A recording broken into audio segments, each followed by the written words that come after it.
This is an ABC News special report. Good evening, everyone. I'm Juju Chang at ABC News headquarters in New York, and we are interrupting your regular programming to bring you breaking news at this hour from Afghanistan. The United States Central Command tonight is confirming that it has conducted a counterterrorism operation against an ISIS-K planner.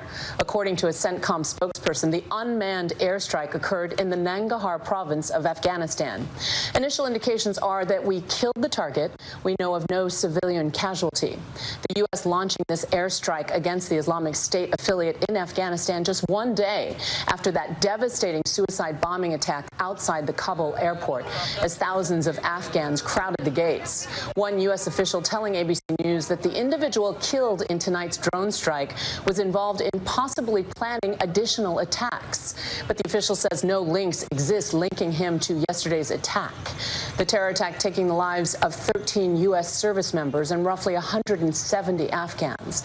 President Biden addressing the nation yesterday, vowing to those responsible for the attack, "We will not forgive, we will not forget, we will hunt you down and make you pay."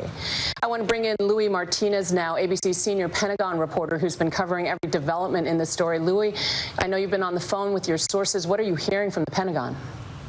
Judy, what we hear is exactly that there is no linkage between this individual and the deadly attack yesterday at the airport in Kabul. But this individual is described as a planner of ISIS attacks, and that he was possibly planning future attacks. Now, whether those were attacks against American officials or American civilians, it's unclear.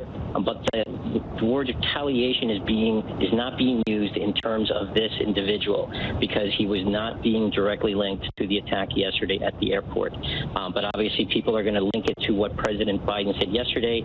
But I'm told that this individual is just merely described as a planner and not directly involved in the deadly attack at yesterday's airport in Kabul. Louis Martinez reporting from the Pentagon. Thank you. And so we want to recap the breaking news for you. U.S. Central Command confirming that the U.S. has launched an airstrike against an ISIS planner in Afghanistan. That just one day after the suicide bombing in Kabul. We're going to return you now to regular programming. We'll, of course, have a complete wrap-up later on Nightline, and you can get the latest anytime at abcnews.com and on our 24-hour digital channel, ABC News Live. I'm Juju Chang at ABC News headquarters in New York. Good night. This has been a special report from ABC News.